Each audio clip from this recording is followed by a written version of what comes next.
On est toujours avec Jacques Donnet pour parler de cette église pas comme les autres et en particulier de ce collège apostolique. De quoi s'agit-il exactement?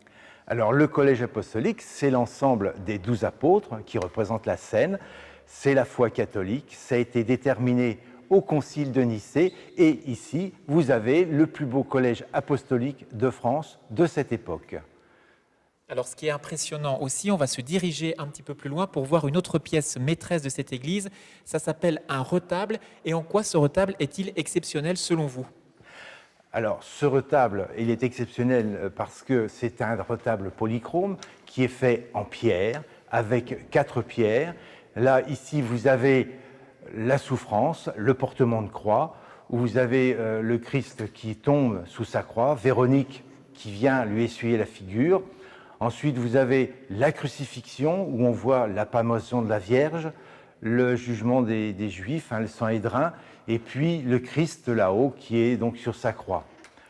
Vous avez de très jolis drapés qu'on peut dire de l'école troyenne, et ensuite on passe à la résurrection, où là on voit le Christ qui est ressuscité, où on voit bien les soldats qui dorment, hein. Mais ces soldats sont curieusement taillés un petit peu à la Dürer.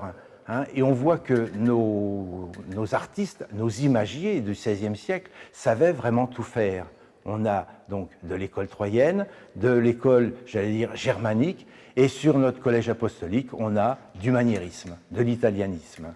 On imagine évidemment tout le travail qui est fait derrière pour arriver à un tel résultat. Ça doit être titanesque. Alors, je pense que c'est effectivement titanesque pour nous. Par contre, au XVIe siècle, ça semblait assez logique.